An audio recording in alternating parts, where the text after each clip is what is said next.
Greetings, pilgrims, and welcome to episode 111 of the Innsmouth Book Club.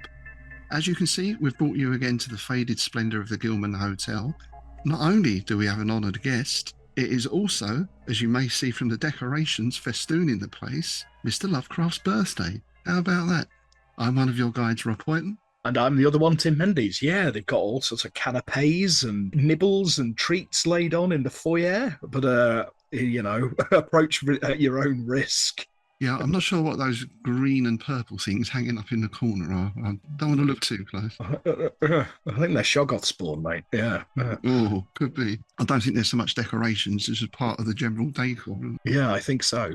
So before we go upstairs to meet our guest, we've got a couple of news items. I'd like to mention Concrete Cow 25. That's a one-day RPG convention taking place on Saturday, the 4th of October in Milton Keynes. Of course, we'll put the link to that in the show notes below. I'm going to see if I can get along to that this year. It'd be nice to go just to play a game, because generally I'm doing something for my YouTube channel or have a table or something. So I'm going to see if I can actually go to something and play an RPG for a change.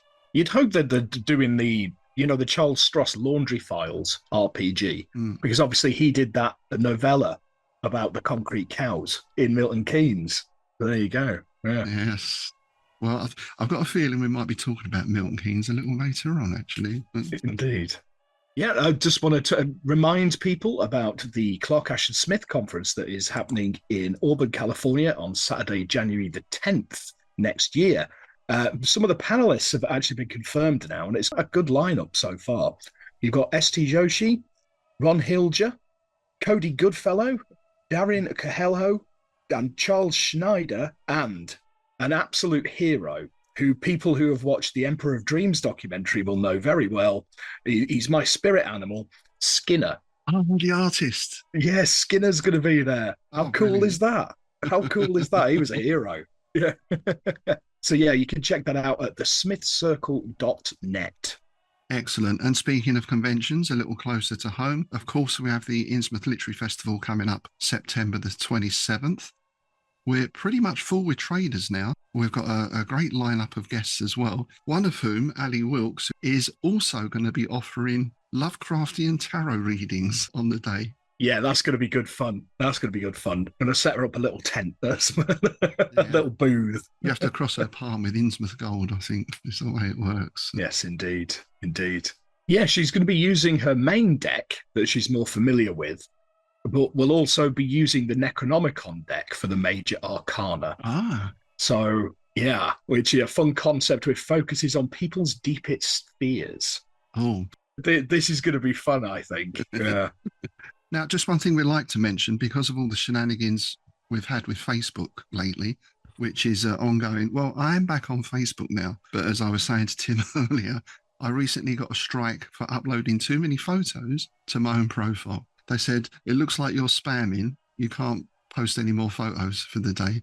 So it just seems, like Facebook is getting increasingly difficult to use. However, of course, that has formed the main part of our promotion for ILF. So we would ask if you're coming along, tell your friends, let everyone know about it. If you know of anywhere you can post that we haven't already posted on forums or chats or anything like that, then please do share the link that we'll put in the show notes below. Okay, let's head on up the stairs to room 428, shall we?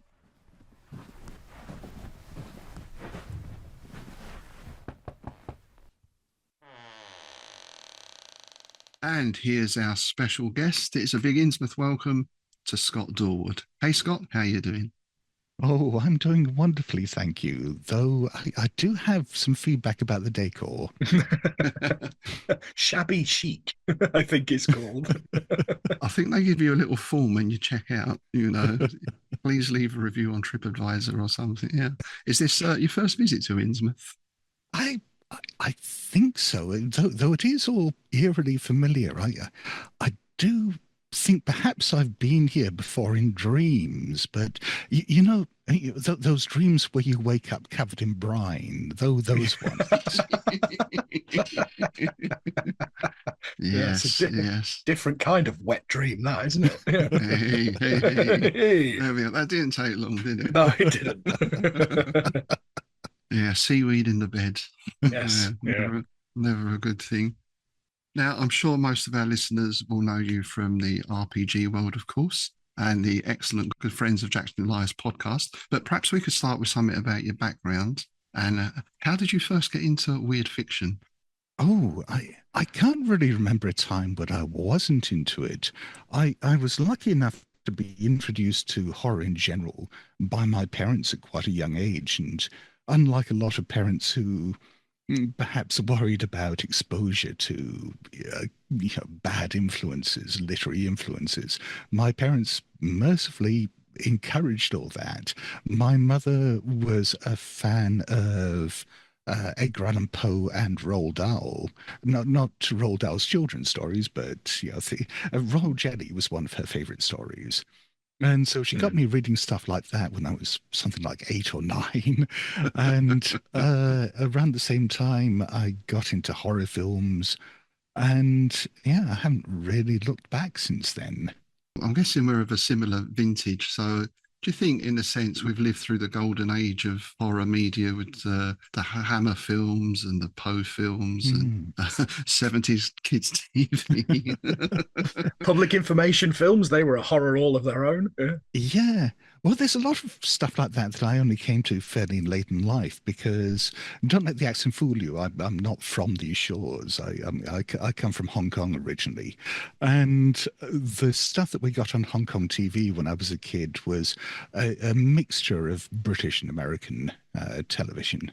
And so, yeah, I mean, there's a lot of the touchstones of 70s British television that I probably only saw in my 30s. And so they didn't perhaps have quite the same effect on me. At the same time, there's a lot of American stuff that I was influenced by, which probably didn't get shown here. And so, a lot of my big influences, or the things that had huge effects on me when I was young, were things like Kolchak the Night Stalker and Night Gallery. Oh, nice. Yeah. But the big one was stumbling across Nigel Neal's Beasts on TV when I was about 10 or 11 years old. And yeah, that scared the hell out of me, and I've never quite been the same since. Nigel Neal was great. Oh, all of his TV stuff was absolutely tremendous and hugely influential. I don't think a lot of people realize just how influential his stuff was. Yeah, we did an episode recently on Quatermass and the Pit, and I did a bit of research in preparation for that. Read a couple of the books that have been published about Neal and Quatermass. And there was a statistic in there that blew my mind, which was when the original Quatermass serial was broadcast on television in the 1950s, admittedly, there wasn't a lot of choice about what to watch on television in those days. But by the time the final episode came out, apparently a quarter of the country was watching that live. Wow. The hell. Yeah. That'd be unheard of today, wouldn't it? I mean, unless maybe a big, huge royal event or something like that, perhaps. But that is massive. Yeah. You can only wonder what lasting influence that had on the minds of a generation. Oh, God, yeah. But it did seem to be generally a time. Again, I remember as a kid, I was sort of reading at an early age, and we had all the Reader's Digest book of the unexplained and Dennis Wheatley's Guide to Black Magic kind of sort of thing seemed very prevalent at the time. I'm not quite sure why. Well, no, there was this weird occult explosion in the 70s, which, I think was prevalent through a lot of the decade. And I do remember people of my parents' generation taking all sorts of stuff seriously, which you wouldn't really expect sort of nice, respectable middle-class people to be into, palmistry and I think tarot readings were always a bit dangerous for people, but palmistry was a big one, and horoscopes, and do you remember that weird bit of the 70s where everyone was suddenly really into things like biorhythms and pyramid power and weird stuff like that? Oh, yeah. And that was everywhere. And Yuri Bloody Geller. Oh, with his bent spoons. Yeah. Oh, he was on the TV all the time, wasn't he? I remember a period that it was like every time you turned the TV on, there he was with his spoon. Yeah, yeah, yeah. And Von Daniken, Chariots of the Gods, and all that Oh kind God, of yeah. stuff. My mum and dad, I remember as a kid, because there were a couple of quite strange things, the Ouija board as well. That was quite a regular thing in our house. Yeah, I was going to say the Ouija board was big back then, wasn't it? Yeah, though I think that was mainly down to the influence of The Exorcist. That put it in everyone's mind. And again, yeah, like tarot cards, I think that was one of the unacceptable phases of fortune telling and occultism at the time, just purely because of The Exorcist. I remember, I mean, The Exorcist came out when I was like 8 years old, so I was too young to see it at the time. But I remember my mother getting very exercised about that film when it came out because she saw it as being blasphemous, despite the fact that it was written by a Catholic as an expression of his faith. But it had this terrible reputation at the time. I mean, it was the most shocking thing ever. And I remember my mother pompously proclaiming at some stage that she would never even attend a dinner party with someone who had seen The Exorcist. Oh, that's brilliant. The dinner party, just to put the hat on it. That's class. Nice. You mentioned Hong Kong as well. Of course, the Chinese have a huge amount of lore and mythology. Oh, yeah. I love films like Mr. Vampire and that sort of thing. Was that a formative influence as well, do you think? Yeah. Oh, I love those films and Encounters of the Spooky Kind. And yeah. Yes. Nice. They just the right combination of horror, action, and comedy that they scratch all the itches at once. So from there, how did you get into RPGs? Were you sort of gaming prior to when did D&D come out? Over sort of late 70s? Oh, well, it was first published in 74, but no, I didn't start playing RPGs until the early 80s. I think I played my first in 82 or 83. And yeah, I was at boarding school in England at the time, and there was one of the other kids there who saw me playing a game on the computer that we had in our boarding house. We had this Dragon 32, I think it was, and I was sitting there playing some fantasy game on it. And he said, "Oh, you like fantasy games? Have you ever played Dungeons and Dragons?" And I'd heard the name, but I thought it was like a board game or something. And he started telling me about it, and it sounded more and more interesting. And so we sat down and played a game, and I was hooked from the outset. And yeah, I think within a week of playing that first game, I went out and bought Traveller, and you know, my second RPG experience was running that. Nice. The only game where your character can die in a generation process. Yeah. And I mean, we tend to think of those, big 2 or 3 games, but actually, when I'm looking back, there were a lot of smaller games, Tunnels and Trolls and all sorts of other things as well.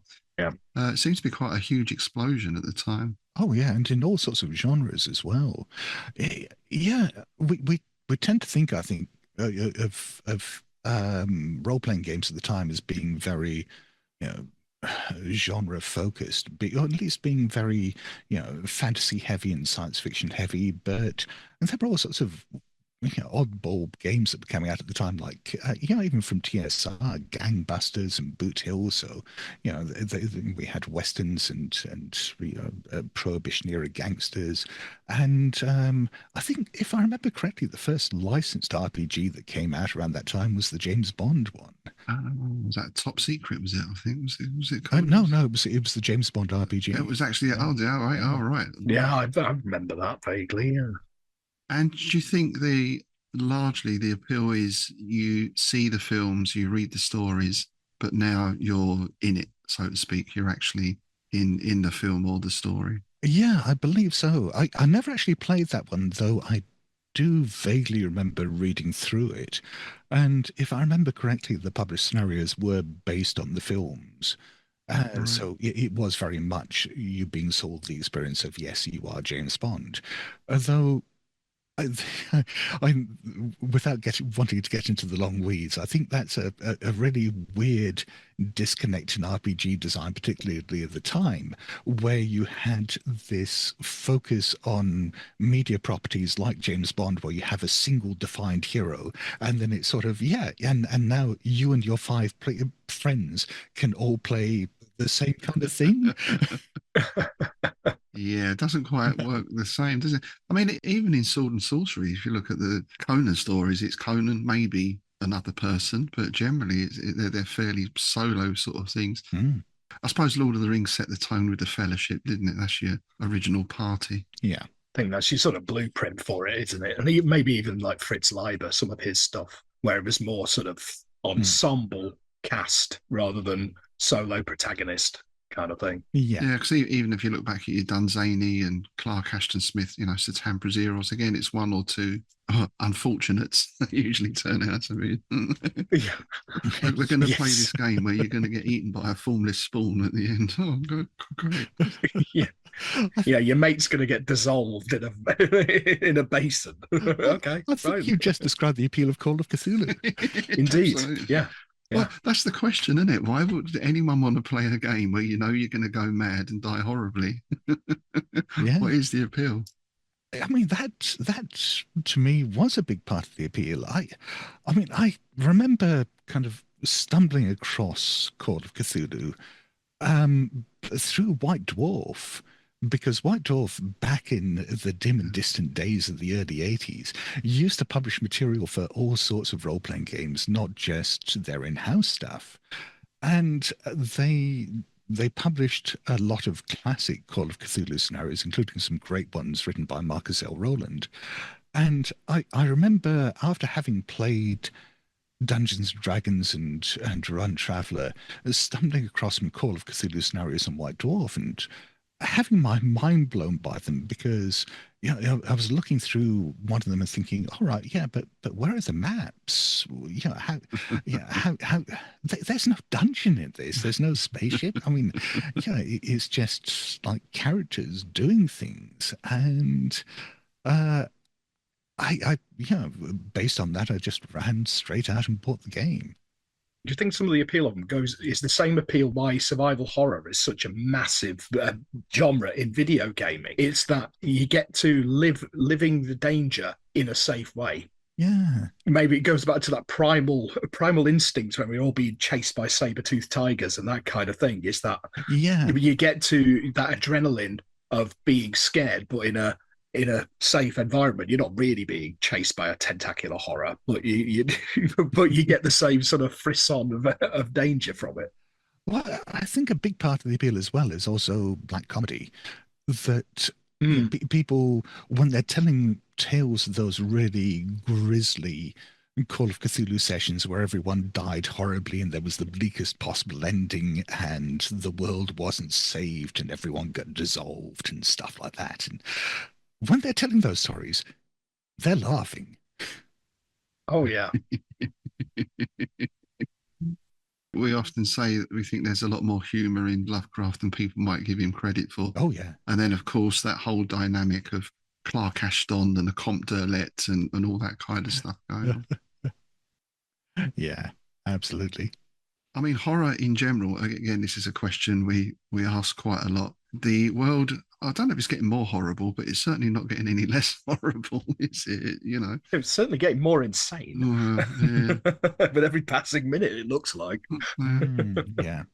So why are people interested in this other type of horror? Is it like Tim says, you get a chance to experience it safely, or is it like a release, do you think?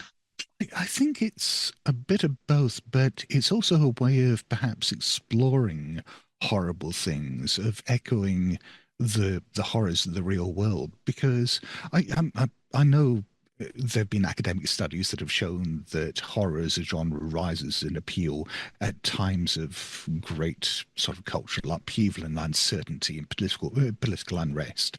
And Yeah, I think that's why we're seeing such a boom in horror, and why we've seen such a sustained boom in horror over the last 20 years. I've seen ebbs and flows in horror throughout my lifetime, but I don't think I've seen horror remain as popular as it has for as long as it has over the last 20 years, or 25 years even. It probably started with the J-horror.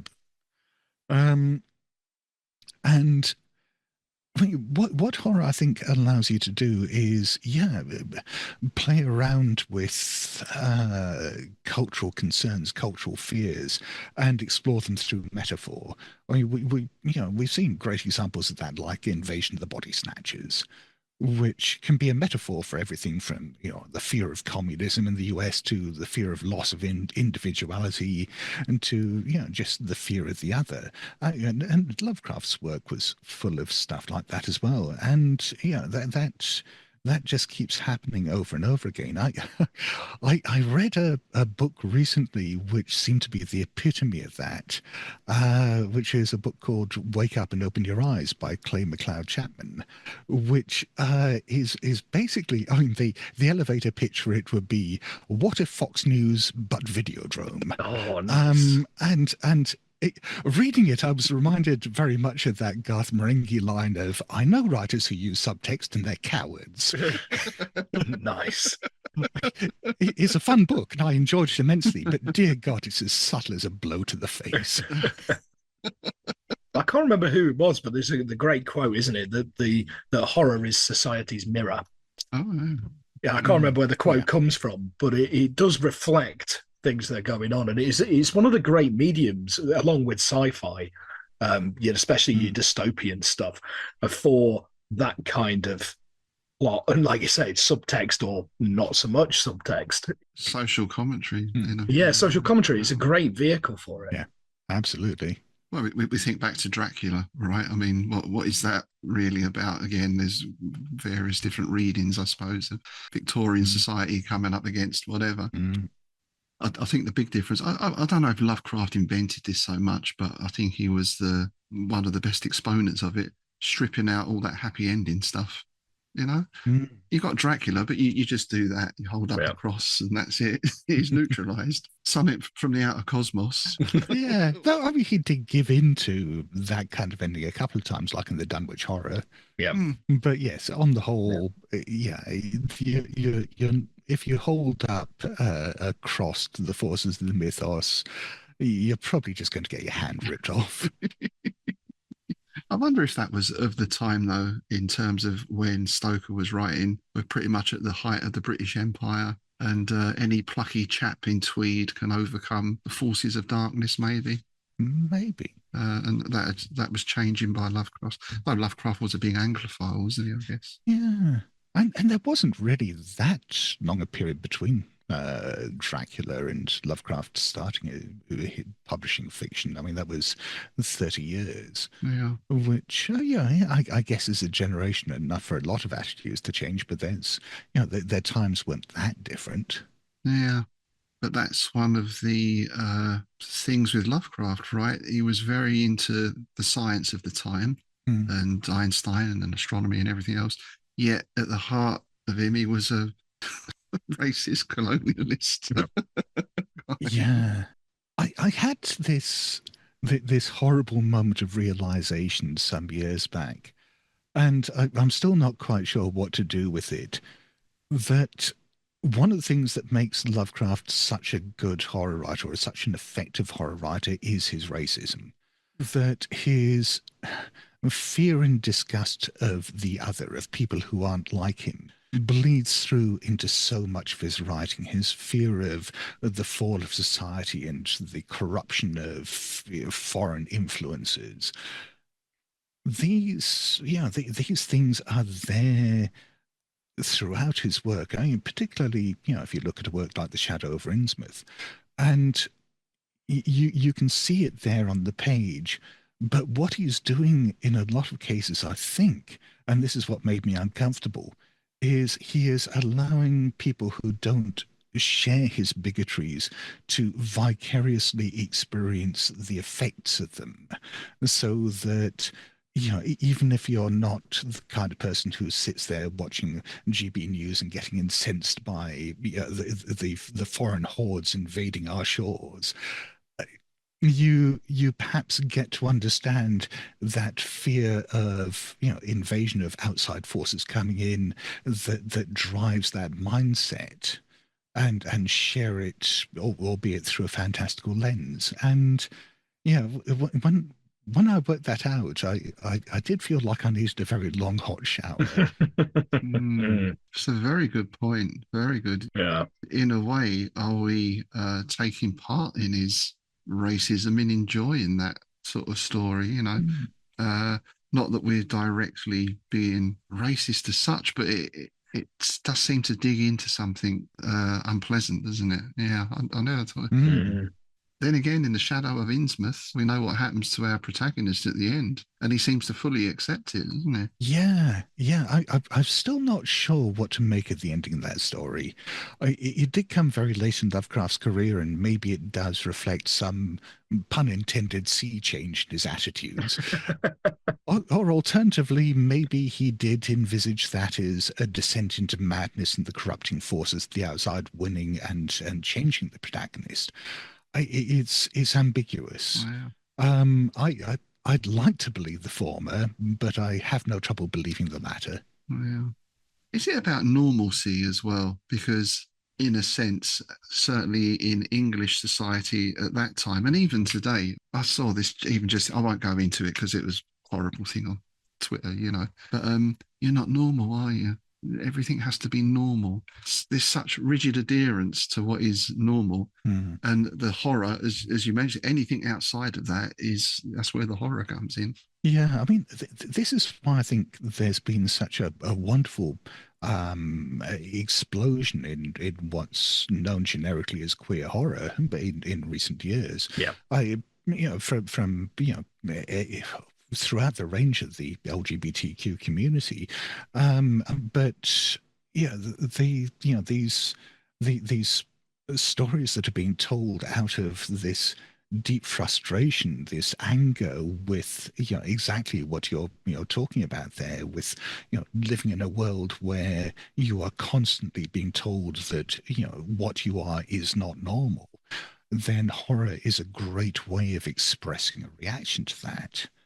Yeah, I think in the Lovecraft, the sort of sphere, two authors who are really good example of that are Willem Hopfrog Pugmire and Caitlin R. Kiernan, because their stuff all examines that, especially Kiernan's stuff, because it's a lot of stuff like using deep ones as a metaphor for trans issues and things like that, which is really great stuff, and it's really refreshing to read it. That kind of take on things. I think a lot of the best contemporary horror is coming out of the trans community because I think trans people have perhaps a unique experience with body horror, and this lends itself to the most visceral, disgusting forms of horror that you'll see on the written page, and it's wonderful. There are a few anthologies out there of body horror that have been written by trans authors. I cannot remember the name of them for the life of me, but I'm sure if you just Google trans body horror anthology, you'll find the ones that I mean. And yeah, they are absolutely marvelous. Because I suppose in a sense, a lot of the root of body horror, well, that normalcy thing again, is the horror of being changed from what you are into something else. That's rarely presented as a positive thing. You're changing into a deep one, you're changing into a ghoul, you're changing into a vampire, whatever it is. Yeah, though you do get plenty of horror that subverts that and does try to present those as positives. And I mean, even from an early age, I was drawn to a lot of that kind of horror. I remember one of my favorite horror authors when I was younger was, and still is Arch Edmund Hayes.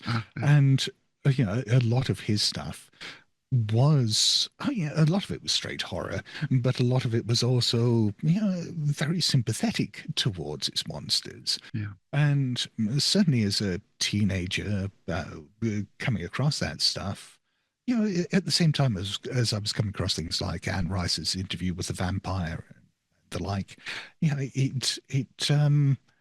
I think it really changed my relationship with the genre, made me realize that it wasn't always about scares. Sometimes it was really important to be able to see ourselves in the monsters.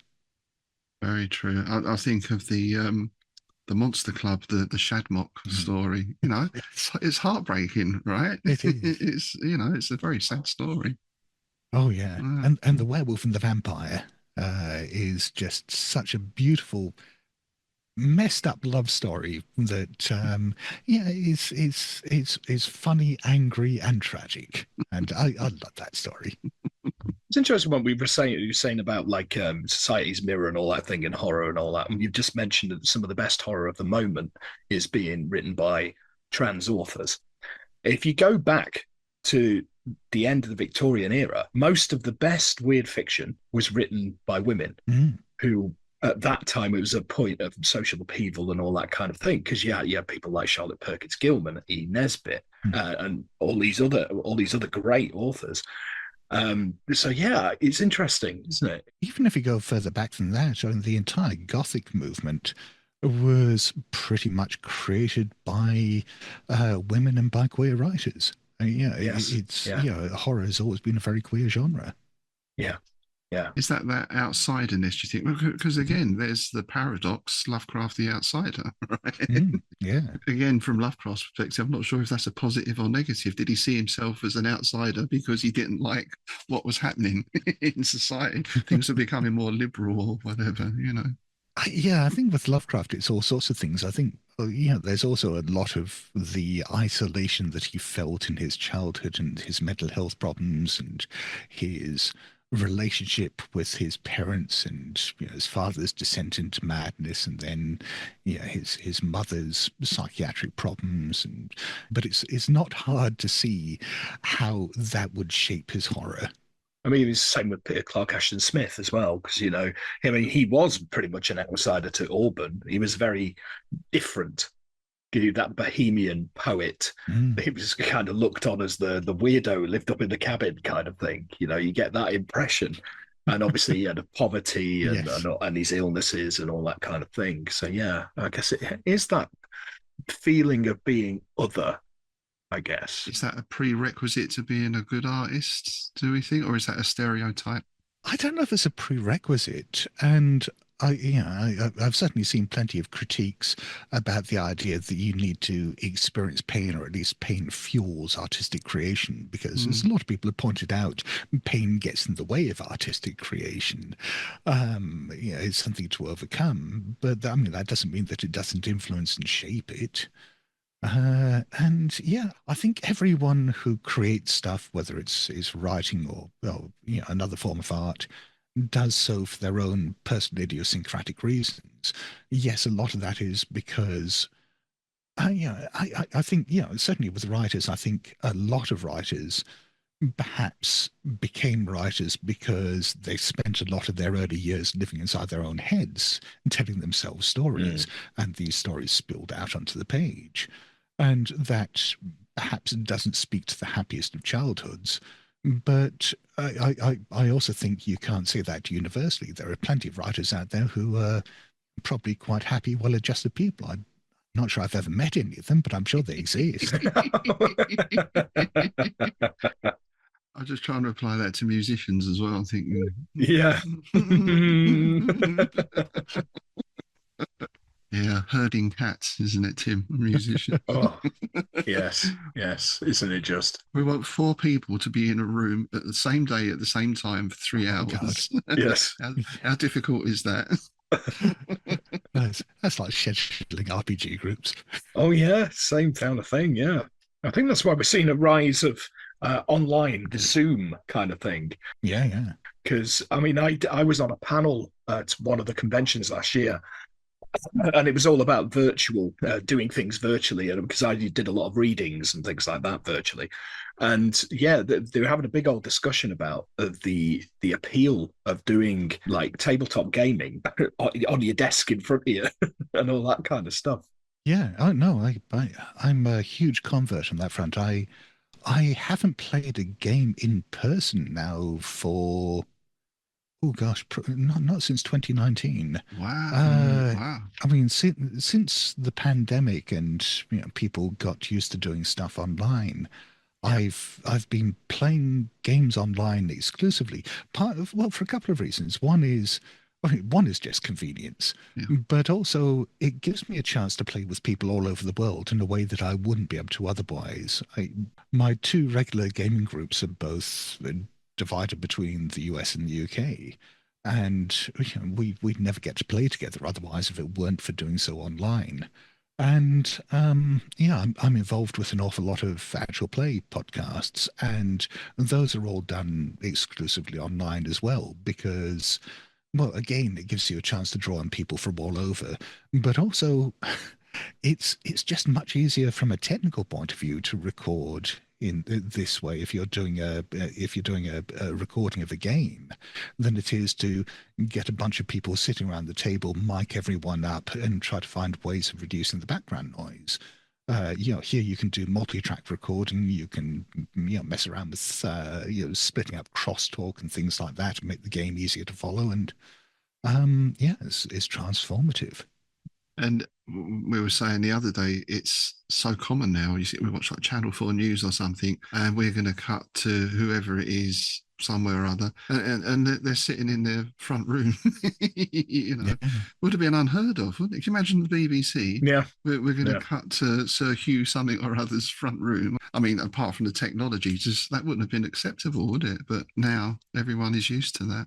Well, and the technology side of things, the fact that changing to remote working during the pandemic meant so many people did suddenly have access to decent microphones, and the explosion in podcasting that came out of that was just unbelievable because the technology that you would have had to have researched and spent money on and had to go out and get advice about and so on was suddenly just dumped in your lap, and it was there, and you had an immediate crash course in things like mic discipline and so on. And yeah, then suddenly everyone was a podcaster. Yeah, they did just spring up like mushrooms everywhere, didn't they? It was quite insane. I couldn't keep up. Yeah, I kind of feel sorry for anyone starting a podcast these days because it's just such a saturated market that how the hell do you get yourself known? Same with YouTube channels, right? I was lucky with my martial arts stuff to be quite early on YouTube and I built up a good channel. But starting something now, you're up against shorts and all sorts of stuff. And of course, they changed all the parameters for being able to monetize your channel. And it's very difficult now. I think the only way you can really do it is by going niche of the niche of the niche. Yeah. Because, I mean, it's like we were discussing before we came on about Strange Shadows, our Clark Ashton Smith podcast. That does really well because there's no competition, really. Yes. It's like my other podcast as well, The Monster in My Bed, does all right because that's all about like monster romance in cinema. So again, it's a very niche subject. So we've got our little niche followers who religiously download it every month, and it ticks over quite nicely. So with the RPGs, when you first started playing, were you a player or were you a DM or GM? And if so, when did you make the switch? I was a player in the first game that I played, and then I immediately, for my second game, started GMing. Right. And I've always found it much easier to run games than to play them, just because of the way my brain works. I'm not necessarily a particularly talented actor. I did do a fair amount of amateur dramatics when I was younger, but I wasn't very good. But there's something about the creation of story on the fly and the give and take and drawing in a group of players into a setting that you're trying to bring to life, and then finding ways of hitting them with conflicts and interesting problems, and finding ways of making their failures interesting and escalating and building to a horrible conclusion. That stuff just comes naturally to me. in a way that very few other things do. And so, yeah, I've been doing that now for over 40 years, and it's, yeah, I haven't stopped enjoying it. And you've written a ton of scenarios, right, for Chaosium and other companies as well. Do you have a particular approach? I mean, this is this is the boring question every author gets Yeah. asked. Where do you get your No, ideas from? What's your process? You know, but we're contractually obliged to ask. My approach to writing scenarios is very different from anyone else I know. And again, I think this is just because of the weird ways my brain works. Most people I know who write RPGs will sit down, write a scenario, then go to the gaming table and run it for a group and play test it and make changes and then, you know, go through a few iterations and publish that. I start from the point of view of I'll get an idea, and it might just be something as simple as an opening scene or a setting or something like that. And then I'll sit down with a group of players who I'm comfortable with, and I'll just improvise something around that. I'll just say, you know, right, wow. you know, come up with some characters that would fit in with this, and then I'll run that, and I'll do that a few more times with different groups, and it'll gradually take shape. And by the time I've done that a few times, I've got some idea of what it is I'm writing. And then when I sit down and write it, I've got a better idea of what will work than I would if I tried to front load it all. And yeah, I think it's because fundamentally I find improvisation much easier than planning. Yeah. Yeah. Well, that's a very sort of musical thing as well, isn't it? And sometimes some of the best songs come out of you just sit around and you play stuff and ideas come out. You've got to have a certain amount of, I suppose it's confidence. Is it confidence? Sometimes I think of it as arrogance. But, you know, Yeah. I think every artist or creative person has to have an element of arrogance in what they do. Yeah, I don't even know if it's if it's arrogance. I think it's after a certain stage, it's almost like muscle memory. You've done this so many times that you don't, you know, getting nervous about it doesn't really make sense because you know what you're doing. Yeah. Confidence maybe Yeah, is the, maybe it is confidence. Maybe that's what confidence is. Maybe I've misunderstood confidence all these years. A great example of what you were saying about musicians, Rob. I was reminded of it recently after Ozzy Osbourne's passing. Was the writing of Paranoid that they had time left that they had to fill on the record. So they came up with a riff and everything. Ozzy went to the lav, sat down, wrote the lyrics while he was on the toilet, came back, sang them, recorded them, done. Yeah. I know. It's just like he literally wrote the lyrics when he went to the loo. Yeah. This always fascinates me, the creative process. Like, where does that come from? Yeah. Where do ideas come from? I still have no idea. No two things that I've written have ever really started out the same way.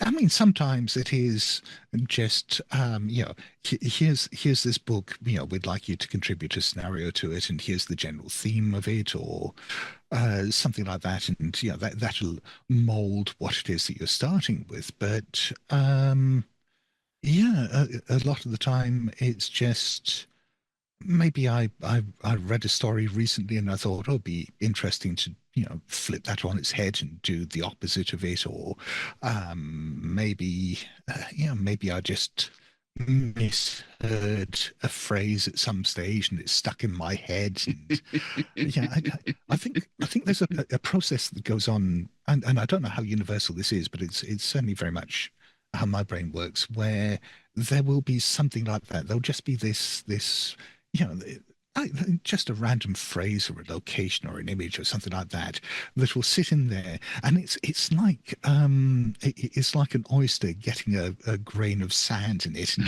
you know, just accretes stuff around it until eventually you get this pearl out of it. And I'm not saying that any of my ideas are pearls, but do seem like they were shat out by an oyster. Shut out by an oyster. That's a t-shirt right there, isn't it? That sounds like quite an Innsmouthian expression, actually, doesn't it? Yeah, if your night doesn't include being shut out by an oyster in Innsmouth, then it wasn't a good night.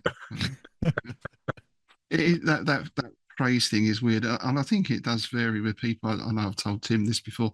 At one point, I worked for the DHSS for my sins in London, and it was a funny mixture of people who were very into the job in terms of not giving people their money, kind of thing, and most of the rest of us were musicians or similar types who just needed any job, you know.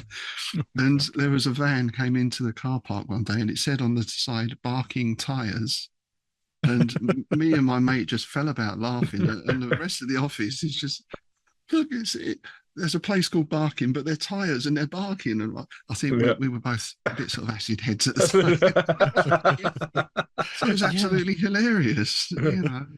Or just misreading stuff like that. Again, a van. I remember just seeing a van at some stage which had the awful phrase on the side of it, "quick fast meals," and I misread it as "quick last meals." And I've still never quite worked out what to do with that, but that phrase is lodged in my head somewhere. That's the last time you want fast food, isn't it? Yeah, in absolutely. Situation. Well, my favourite is a bus that was going around Brighton for a while advertising the film Murder Squad, and every time it came past, I misread it as Murder Squid. So, there's another story title. Yeah, exactly, Murder Squid. Yeah. The creepiest example of that I've had, though, is there's a bus company in Milton Keynes, a local bus company called Souls. And I just remember when I first moved to Milton Keynes, heading up to the station, I was walking back from the station, that's right, after work, and it was dark. And there was this bus that came round the corner, and the windows were all fogged up, and there were these half-visible human shapes behind this fogged glass on this dark, misty night. And as it drove past, just seeing the word "Souls" written on the side as it drove off. Proprietor, is it called Robert, is he? Our souls. There we go. Who pays the driver? Yeah. Well, I mean, some people do say that Milton Keynes is a liminal space, right? Oh, yeah. There you go. Yeah, I know Milton Keynes quite well. I've played in a couple of bands based in Milton Keynes, and oh wow, yeah, I still get lost there. I can't form a picture of it in my head when I'm driving around. You know, it's Yeah, and people talk about how it's really easy to navigate because there's the grid system, and you've got the H and the V roads, and they're all numbered. And I've never been able to navigate by the grid system. The thing that makes it even more difficult is the fact that, on the whole, there aren't that many landmarks because everything is set back from the dual carriageways and there's lots of greenery. I mean, this is one of the things that makes Milton Keynes great. It's a very green city, but it means that everything that you might use as a landmark is hidden behind trees. And so if you're driving around and you're a visual navigator like I am, you're screwed. It's very confusing. It does seem to have a very good art scene, though. There's always a lot of creative stuff going on over there. But was that part of the reason you moved there, or was it just like work reasons, that kind of? No. I moved here because, well, when I first moved to the UK back in the late 80s, I worked for British Rail for a while, and I became friends with a woman there who was a witch. And one of my flatmates at the time was becoming very interested in occult stuff. And I thought, I have to get these two together. And I sort of got swept up in their orbit a little bit and started coming up to Milton Keynes because, that's where this woman was based and her partner at the time. And she was a member of a covenant, that a sort of larger occult community up here. And I got involved for a while. I was never exactly what you'd call a devout neo-pagan or anything like that. But yeah, it was my involvement in it was much more social than anything else. But I just really enjoyed the company of being around all these, let's face it, really weird people. And I met lots of fantastic people through them, including a woman who I became involved with, and I moved up here to be with her. And I mean, that fell apart after a few years, but I just kind of stayed here, and I've been here for, oh God, over 30 years now. Oh wow, oh, quite a while. Yeah, you mentioned the British Rail, Milton Keynes. I dread to think how many hours of my life I have spent at Milton Keynes station, and I've never intended to go. It's like whenever I used to come down from Manchester, or when I lived in the Midlands, going down to London, we'd always get kicked off. The train would break down. We'd get stuck at Milton Keynes station. I have slept on the platform of Milton Keynes station because the last train from London back to Birmingham broke down, and they turned the heater on in the waiting room for us, me and my mate. It was just like, oh, great. Wow. Perhaps it's like some sort of vortex or spiritual plug hole that just draws. Yeah, I think you're right. It's a liminal space. Yeah. Well, it should be, because the station building for Milton Keynes Central, you know what the building is called? No. It's called Elder Gate. Of course. Oh, that's of brilliant. Course. Yes, I it's never all the knew gates, that. isn't it? Yeah. I never knew that. Yeah. That's amazing. Oh, that makes perfect sense now. Yeah, that all just makes perfect sense in my head now. That's great. Oh, Milton Keynes is such a weird place. The original town planners were hippies, and it shows. You've got Midsummer Boulevard, which is reputedly where the sun rises, or at least it follows the path that the sun navigates through the sky on Midsummer's Day. In practice, that's not the case, but it's a good urban legend. But they did do stuff like, I mean, there's all sorts of weird names like Eldergate and Avebury Boulevard and so on. But they also set out to create a ley line through Milton Keynes. To create a ley line. Yeah, by putting all these sites or locations of sort of spiritual significance or interest in a line, and you can follow them straight through. Wow. And there's things like there's the Peace Pagoda, which is this pagoda that was erected in Willem Park, this Buddhist pagoda that is there. And if you read the plaque on it, the purpose of this pagoda is to protect the world from the threat of nuclear war. Wow. Which is a big responsibility to put on a small building. Isn't it just? Yeah. To be fair, it is working so far. Yeah, fingers crossed. But yeah, I do worry that someday someone's going to set fire to it and we'll just get nuked.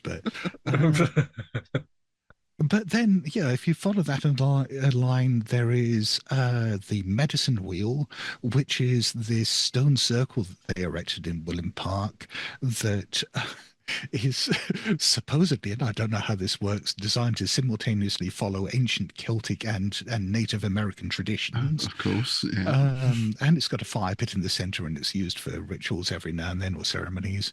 And then if you follow that further, it goes through the Cathedral of Trees, which is this amazing structure where they basically followed the floor plans of a cathedral and planted trees to make this all natural cathedral shape entirely out of trees, including redwoods. And there's there's an altar in it, and it's just an amazing place that not many people know about, but is just so Milton Keynes. And I know there's something in Campbell Park as well if you follow it, but it's just like this artificial ley line, which, I mean, hippies, man, hippies. It goes back to all that 70s stuff again, right? Which, you can always picture it as a Children of the Stones setting or something. A real callback to our primal roots or something like that, I suppose. Yeah, except all in a city that didn't exist until the 1960s. Yeah, and made of concrete, largely. Yeah. Which you can grow yourself, by the way, according to some people. Oh, yes. One of the best interviews ever on TV, that one. Oh, God. Yeah. So with RPGs, and funnily enough, you were talking about this on Good Friends. I think it was the recent episode. Gaming and cosmic horror. There's that problem. Is it a problem of quantifying the unquantifiable? Mm. Because for a game, we need to have some sort of structure. How do you approach that? Inconsistently. Nice. Yeah, it's a tricky one, because I think so much of what makes for good, not just cosmic horror, but weird fiction in general, and I'll extend that to include authors like Robert Aikman, for example. I mean, Aikman is one of my favorite authors, and I've certainly been influenced by him. But I think so much of what makes his fiction work, and so much of what makes cosmic horror work, is that sense of not just the unknown, but the unknowable. That you're up against things that perhaps work as dream logic, or perhaps you can understand, you know, that you can understand, or you can that you can appreciate or interface with on an emotional level, or on a very primal level, but you'll never be able to grasp on an intellectual level. Right. And you're perhaps trying to reflect that in a game where you have to try to write a document, in the form of a scenario that you're going to present to someone else and say, here's how to create that experience. And so much of what goes into a scenario is potentially, explaining what is happening for the GM, so that if the players do the unexpected, they can adapt to it. Mm. And yeah, if you yourself as the writer perhaps don't know what's going on, or are trying to create that sense of mystery, you can't necessarily pass that over to someone else and sort of say, yeah, do stuff. That's not what they're paying the money for the scenario for. Yeah. And so yeah, it is like these two completely incompatible goals. And I'm not sure there is an answer to it. Yeah. And added to that, I mean, I think when we first started playing Call of Cthulhu, most of our group were into Lovecraft. Mm. So you get a rough idea of what is what, but there was a kind of thrill in seeing Amigo for the first time. It's Amigo, it's Amigo, kind of thing. Yeah. The difficulty then is that as you go through, these things become more and more almost mundane, Yeah. And I've been involved in a cult campaign. Oh yeah. Recently for a few months, which I'd never played before. A friend of mine is running it, and we've been in for 3 months now, and that's great because we haven't got a fucking clue what's going on. In a good way. Yeah. We're not familiar with the lore or the background, so it's quite refreshing to do that. Whereas where I played Call of Cthulhu a little while back, oh yeah, this is Yog-Sothoth, isn't it? Right, okay, yeah, we need to do X. So again, maintaining that freshness in Call of Cthulhu can be a challenge, I think.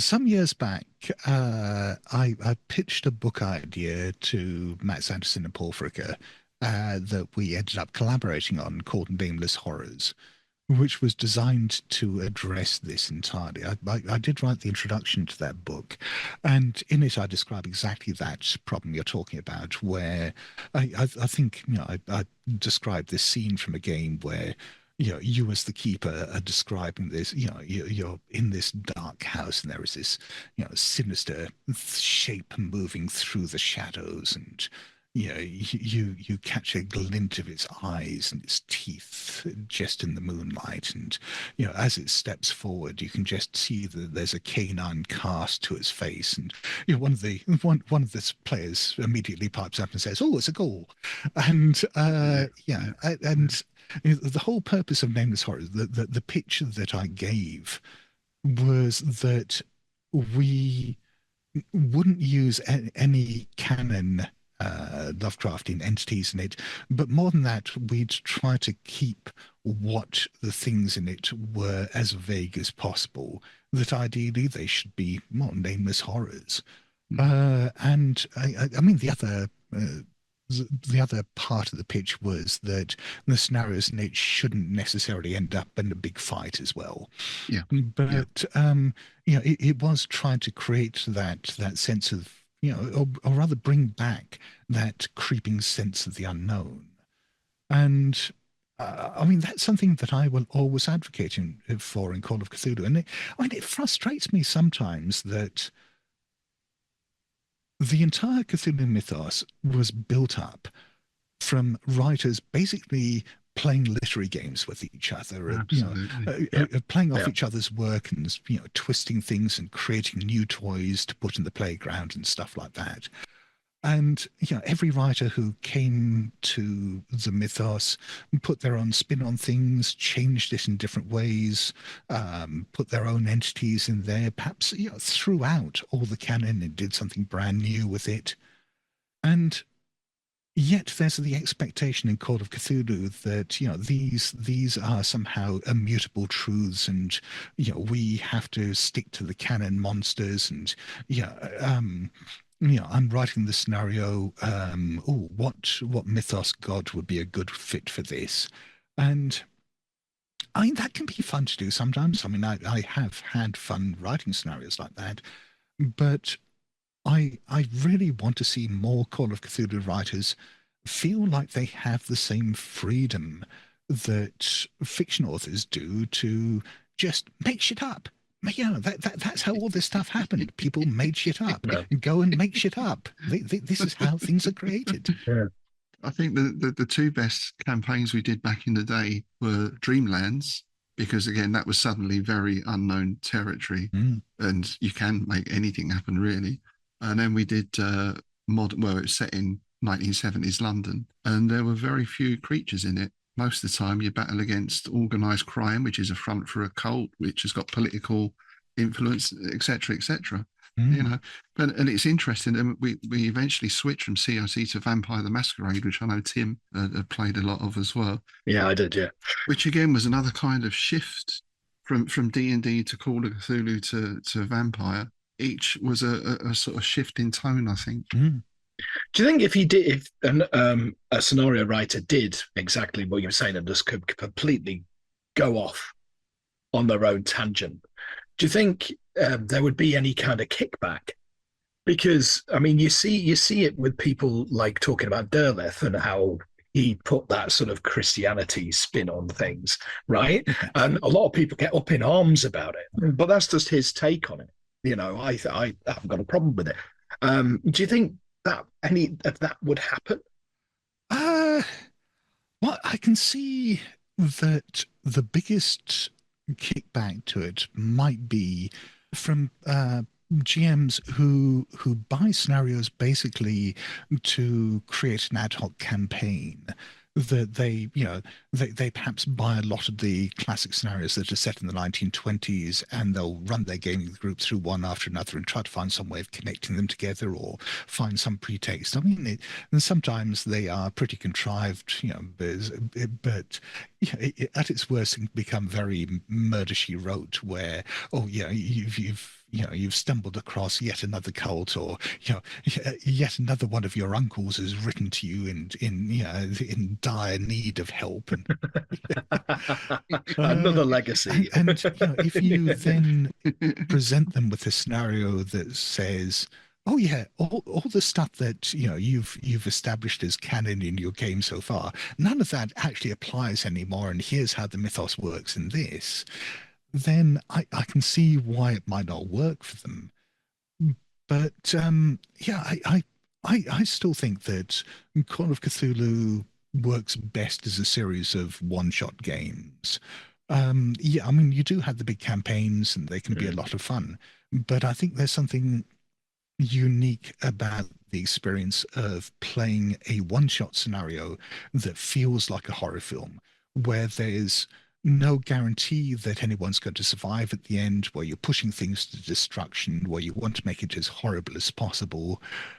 And those gaming experiences can be absolutely fantastic, but that gives you then the freedom to do something weird and unique with each one, and they don't need to mesh together at all. They don't need to be compatible. There doesn't need to be any continuity between them.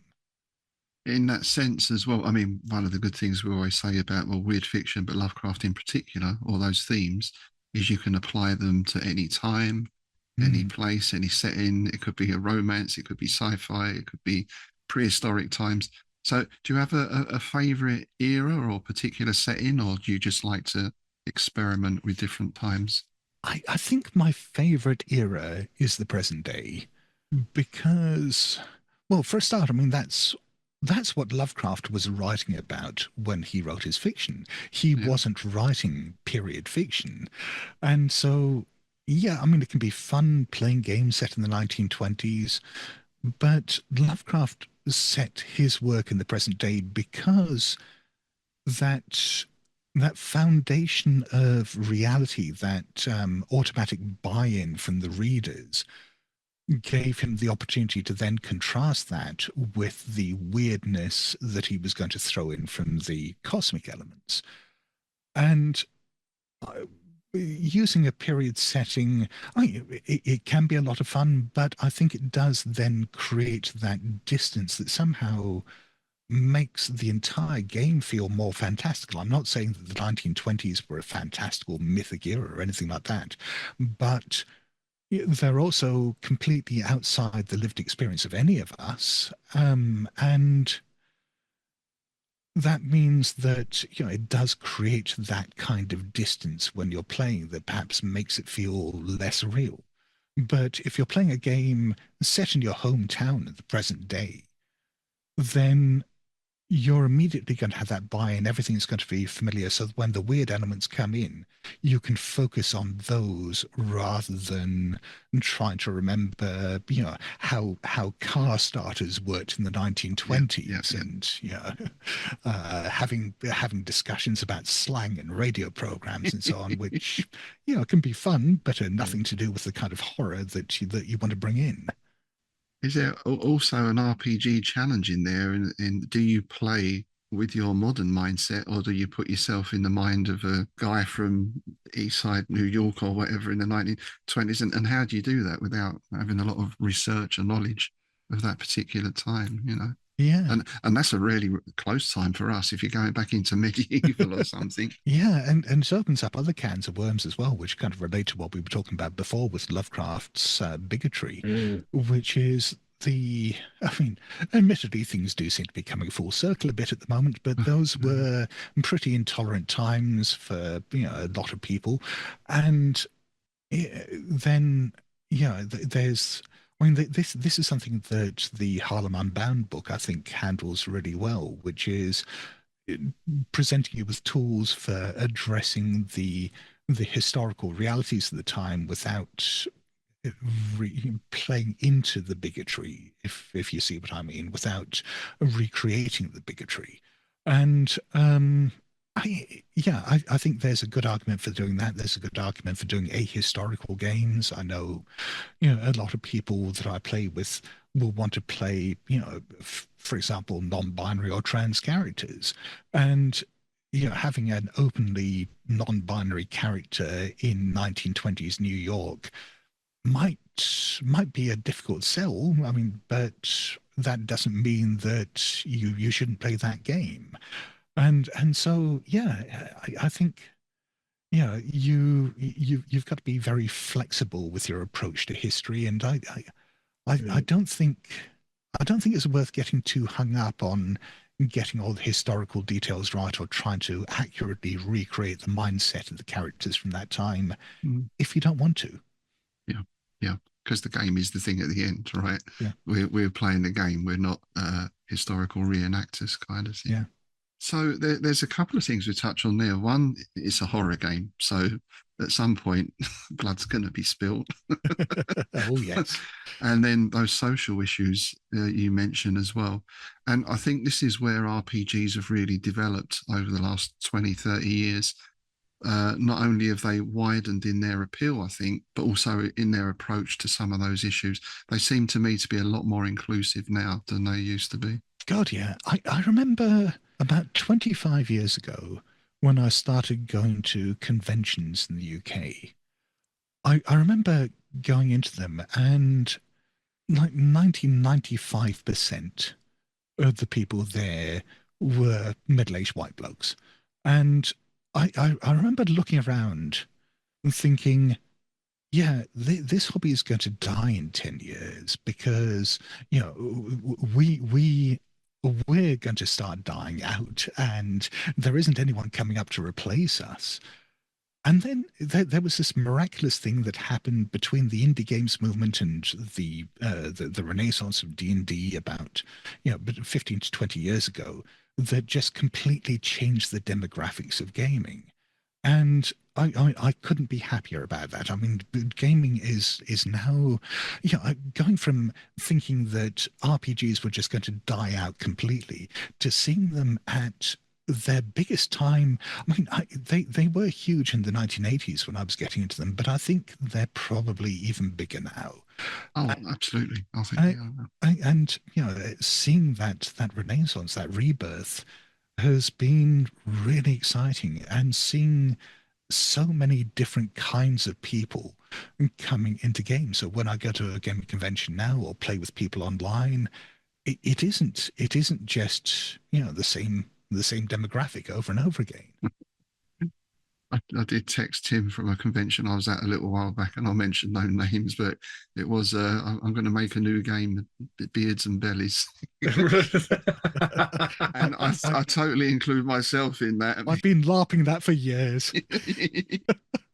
But in Bedford now, there's 4 game shops in Bedford. Bedford's not a big town. Good Lord. And Hobby Hive in particular, it's a much younger crowd than you sort of used to seeing. Yeah, I was amazed at like down in Brighton because there's a few little bits and pieces. There's one that's sort of behind the t-shirt shop, and it's where they sell all the Magic the Gathering cards and all this kind of stuff. And I went in there, and it looked like a school outing, and it was all these like kids, like youngsters, 16, that sort of age, and they're all sitting around these big tables playing Magic the Gathering, and I was like, that's brilliant, because it was such a broad cross section as well of gender and orientation and everything. It was just like, this is great because like you say, it was always very much the domain of the black t-shirts. Yeah. Well, I think that's become the case with sort of geeky pursuits in general. Whether you're talking about fantasy fiction or genre fiction, whether you're talking about comics, whether you're talking about animated series, the video games especially, the kinds of people who are involved with them, not just as fans but as creators, that has just changed so much in the last 25 and 30 years. And I found it just genuinely exciting to suddenly start seeing stuff written from all sorts of different perspectives that I just wouldn't have necessarily seen when I was a young fan. Yeah, you've only got to go into Waterstones because I went in the other day. The graphic novel manga section takes up an entire wall now. Oh yeah. It's massively boomed over the. I mean, that's in the last couple of years, because before it was like a shelf. Yeah, and it was you'd find your Watchmen and things like that. But now it's all this really sort of obscure graphic novels from all over the world, and it's absolutely tremendous stuff. And it seems to be everywhere now. Same in I was in Cambridge the other week, Forbidden Planet. There, one whole side of the shop was manga, and I think that represents not only an age shift but a cultural as well, because now people are looking. We mentioned the Chinese mythology earlier. Now we can draw on all these different cultural backgrounds as well, I think. Yeah. I remember when I first got into things like that, and getting hold of manga, or especially anime on VHS. You were talking specialist, right? Under the counter, sir.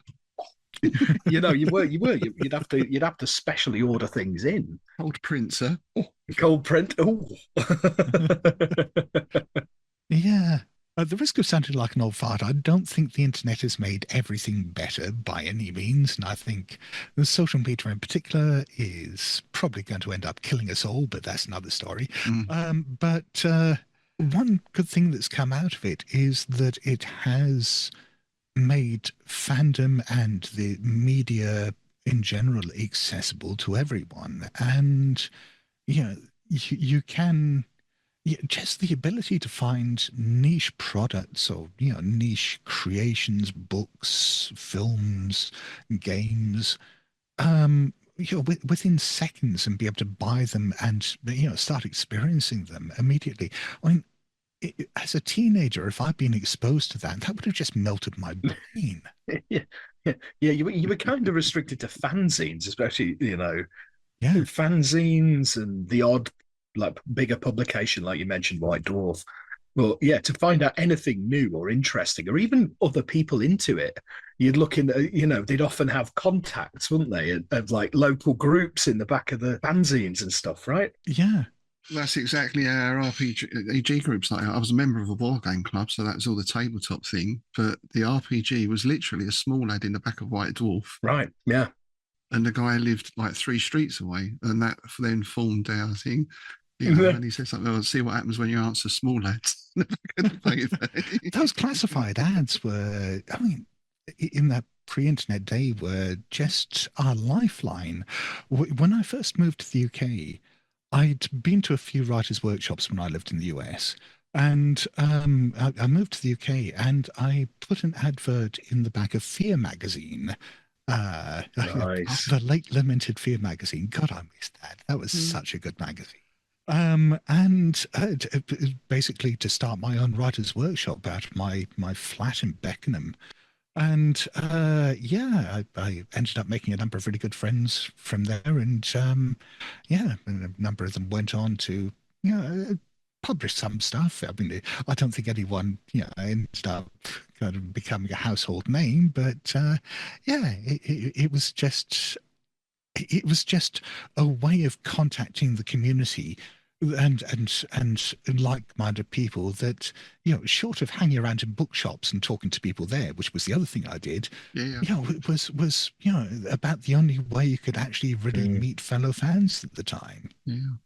And even, I think, say, D&D, again, we heard about it and we wanted to get it, but you couldn't. And I think there were only 2 game shops at the time, I can remember, just off Tottenham Court Road, Games Centre, I think it was. Oh, yes. And then you had to go all the way over to Ravenscourt Park, Hammersmith Way, for Games Workshop, as it was, which was like a sort of, you open the doors, kind of experience. How times have changed. Yeah. The Virgin Game Centre it was on Oxford Street, I think.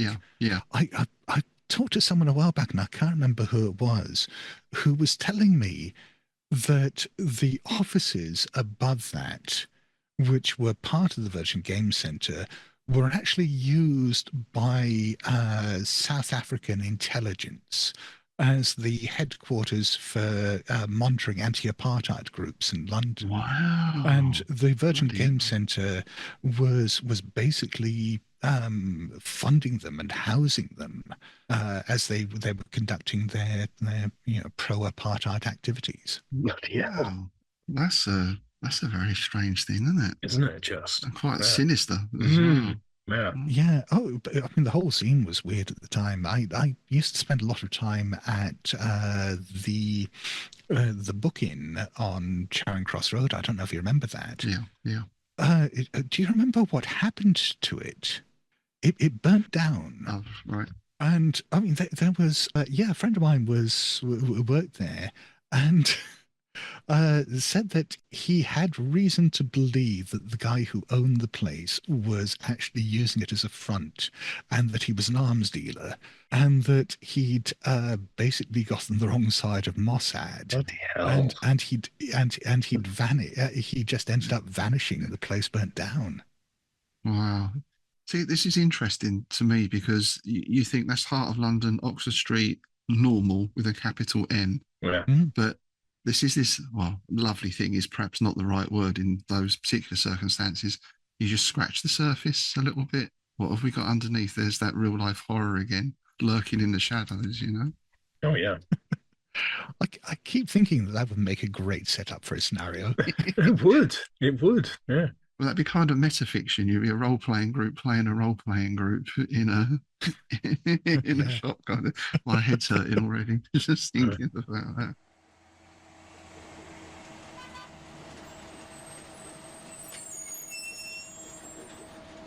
Last couple of questions then, because I see Mr. Sargent is sitting outside in his bus waiting for us. And we don't like to keep him waiting too long. He's grumpy enough as it is. You know? Oh, isn't he just? Yeah, otherwise, he normally drops us off 2 miles outside of Ark and we have to walk the rest of the way. Yeah, along the railway track, yeah. Yes, yes.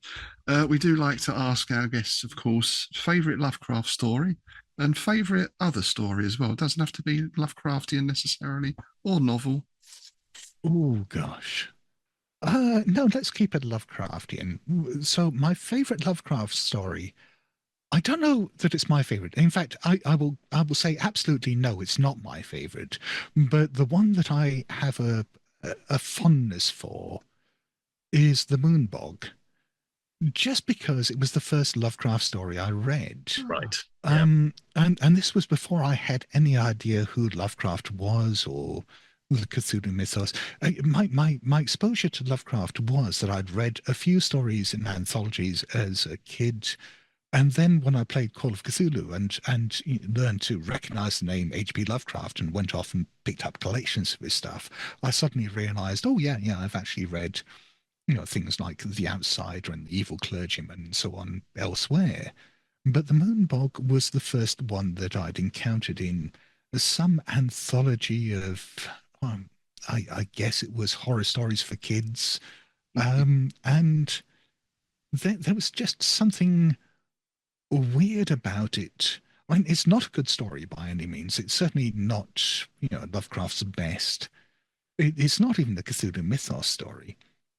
But there was something just so strange and unsettling about it when I encountered it when I was like 11 years old or something, that it stuck with me. And then, encountering Lovecraft's name later on, realizing he was the one who'd written this story that had been, bouncing around in my head for the previous, 7 or 8 years was a revelation. So yeah, The Moonbog. Nice. That's the first time we've had that. Mm. For a general Lovecraftian story not written by him, one that I keep recommending to people, I don't even know if it's still in print. I think you can get it as an ebook, is William Browning Spencer's Resume with Monsters. Ah, yes. Yeah. Just because it is such a unique book. It is a horror story, but it's also a comedy. It's also weird. It's also metafictional. It's got an unreliable narrator. It's got an absolutely batshit crazy ending. And it's like nothing else you will ever read. It's one of the freshest bit of Lovecraftian fiction I've ever read. Yeah. I picked it up a few years back on Amazon, so you could probably at least get used ones on there now. This is one of the great things about doing this podcast and listening to others as well is recommendations, because it's huge, isn't it? The Lovecraftian oeuvre or whatever. Oh, it's mental. Yeah. Oh, yeah. You can't read all of it, No. Constantly expanding. Great. I just started reading The Fisherman. Oh, John Langan. Yeah. Oh, yeah. Oh, I love that book. Yeah, it's been recommended so many times. I finally I got hold of a copy of it. Yeah, I pick up new anthologies of Lovecraftian horror fairly regularly and find new authors the whole time there. And yeah, I mean, just even as a subgenre now, you could read full time and not keep on top of just the new stuff that's coming out. Yeah, and let alone those comics and graphic novels and all the rest. I think it's been far better served in that than films generally. I think there's very few top-rate Lovecraftian movies. I mean, we know, Call of Cthulhu and so on. Yeah, but, the Stuart Gordon films, I mean, all right, they're not the most faithful adaptations, but I've got a lot of fondness for them. Oh yeah, I love them. Yeah. And I was surprised by how much I enjoyed Suitable Flesh. Yes. I haven't actually watched it yet. I've got it. I haven't watched it yet. Yeah. I mean, it's a bit rough in places, but it's a lot of fun. I'm gonna like it. It's Barbara Crampton, right? Yeah. Men of a certain age, you know. Indeed. Yeah, I did want to ask about the podcast as well, of course. How did that come about? And you release Blasphemous Tomes as well. Yeah. So, I mean, the podcast came about, 12 or 13 years ago when Paul and Mike were working on Call of Cthulhu 7th edition, and Matt and I were writing stuff for that, and I was editing 7th edition. And Paul and I had discussed the idea of doing a podcast sometime before, and that had never really come together, a more general gaming podcast. And then, yeah, we started doing The Good Friends, recording in Paul's shed originally, and then that gradually, painfully over the course of 70 episodes became a bit more professional. Yeah, it's evolved since then. We've recorded 320 something proper episodes now, and then countless bonus episodes. I mean, we must be up to something like 400 episodes all told. Wow. And yeah, it's still going. And you're primarily a gaming podcast, but obviously you cover a lot of different things. Again, I've got so many good film recommendations from you and that kind of stuff. Yeah, it's always been important to us that it's not just a gaming podcast, that we bring things back to gaming, that when we talk about books and films and whatever other media, that we always talk about how it influences us and how we might riff on that at the gaming table. But we do very much enjoy talking about films, about stories, and also about the process of creation, about how we come up with stuff, about how we look at the creation of story dynamically in games. And yeah, one of the most gratifying things that I've heard was we had Evan Dawkin on the podcast earlier this year.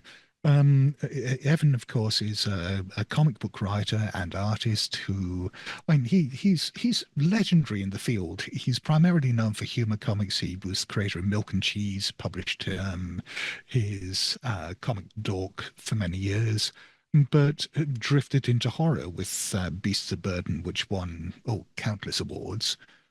And he was talking about how he was, I mean, not just interested in gaming, but he was interested in getting different perspectives on the creation of story, because he was struggling a bit with the project that he was working on, and he listened to the Good Friends and was hearing us just bullshitting about some of the stuff we were doing at the game table, and it was like a light went off in his head, and he suddenly had a fix for some of the things that he was stuck on. Nice. And I mean, as someone who's been a fan of Evan since the 80s, I mean, that was that was just amazing. Brilliant. But yeah, as you touched on, we publish a fanzine as well for the backers of the Good Friends called the Blasphemous Tome, which goes out twice a year, which has got Call of Cthulhu scenarios in it, and all sorts of other articles about Lovecraft and the Mythos. And it's proved a lot more popular than I'd ever anticipated. Long may it continues. It's an excellent podcast, and one of the, you know what it's like. There's only so many hours of podcast listening. Yes. But yeah, but you and the HP Podcraft, of course, are always my two main inspirations, I think. Yeah. Oh, that is some incredible company to be in. And so, do you have any projects on the go at the moment? What can we look forward to? Not publishing wise. I'm concentrating much more on actual play these days. But one thing to look out for is I do a lot of work with with a number of actual plays like How We Roll and Grizzly Peaks Radio, but with the Ain't Slayed Nobody podcast, We have, well, I say we, I'm tangentially involved, a new side project coming up called Push the Roll, which is as a series of improvised games run by Ross Bryant, who is a professional improviser and comedian. He does a lot of work in the US with the Improvised Shakespeare Company and with Dropout TV. And you might have seen him in things like The Good Place as well. And he's running this new actual play podcast, which I'm in a number of episodes of, and he's got the most amazing guest cast coming in. I mean, a lot of people from Dropout TV, like Brendan Lee Mulligan and Vic Michaelis. There's a couple of big names I can't announce yet because they haven't 100% confirmed yet, but people you will have encountered on television. and it's just staggering. Excellent. Nice. There is this whole sort of Hollywood D&D thing, isn't there? With yeah, I suppose over here Henry Cavill as well with Warhammer and that sort of stuff. Well, I mean, that's the thing that's really boggled me, which is finding out how many people involved in acting and comedy and general performance like that are role players. How many people really got started with RPGs. And I mean, I think that's the case with fiction writers as well. I mean, RPGs, in a lot of ways, I think, are such a good introduction to that form of creativity for so many people that, it perhaps shouldn't be surprising how many go on to become writers and performers and comedians and improvisers. Yeah, true. It's taking role playing out of that awful. Do you ever do those corporate meaning things? Yeah. I always go back to Ricky Gervais in The Office, for that episode was outstanding for that. We're going to role play a situation. It all goes horribly wrong. Oh God! And then they get you throwing a lemon at each other in the car park. Did you ever have the lemon game? Oh, for God's sake! I used to always put a bit of spin on my lemon. Aim for the groin. Well, it's been excellent talking to you, Scott. Thanks very much for coming in on Mr. Lovecraft's birthday as well. Well, thank you very much for inviting me. I've had a marvelous time.